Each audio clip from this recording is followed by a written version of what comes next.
बरं, आता ठाण्यामधला बॅलन्स कसा ठेवताय याकडे देखील सगळ्यांच्या नजरा लागलेल्या आहेत. राजकीय बॅलन्स ठाण्यामध्ये कुठला बॅलन्स तो सांगा तुम्ही. महापालिकेतला का महापालिकेच्या बाहेरचा? बघा, मी अस्सल ठाणेकर आहे.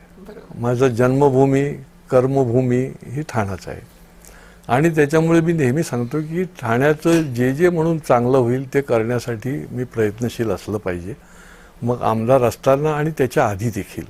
आणि म्हणूनच निरनिराळ्या संस्थात्मक माध्यमातून देखील मी जे काम केलं, त्याच्यामुळे प्रत्येक ठाणेकराचं हॅपीनेस इंडेक्स जो आहे तो कसा वाढेल आणि त्याच्याकरता मी ॲज अ आमदार काय करू शकेन, मग मी सत्तेवर असो किंवा नसो, ठाण्याच्या बाबतीत किंवा ठाणेकराबाबतीत कुठलाही कॉम्प्रोमाइज आपल्याला करता कामा नये. त्याच्याकरता आपण लढलं पाहिजे.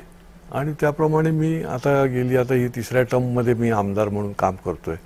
एक टर्म मी वरच्या सभागृहातही काम केलंय आणि ते सातत्याने मी त्याच्या मागे असतो, त्याच्यात प्रयत्नशील असतो.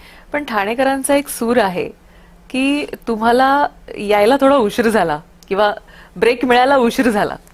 आता ज्याचं त्याचं प्रारब्ध कारण आम्हाला तर स्वप्नातच नव्हतं की आम्ही, बघा कसं आहे की राजकारणात एखादी व्यक्ती येते ती काहीतरी होड्या करता येते.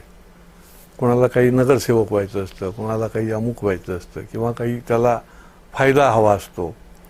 आमचं सुदैवाने कॅनव्हास एवढा मोठा होता की लोकशाही प्रस्थापित झाली पाहिजे. जसं त्यावेळेला स्वातंत्र्य मिळालं पाहिजे तसं लोकशाही प्रस्थापित झाली पाहिजे आणि त्याच्याकरता जे जे करायला लागेल ते आपण काम केलं पाहिजे. त्याच्यामुळे आमच्या कधी ध्यानीपणीच नव्हतं की आपल्याला काय व्हायचं आहे. अचानक माझी पार्टी चांगली की त्यांनी पहिल्यांदा मला 2006ला निवडणुकीचं मला तिकीट दिलं पदवीधर मतदारसंघाचं आणि मग पुढे तशा पद्धतीने चालत राहिलं.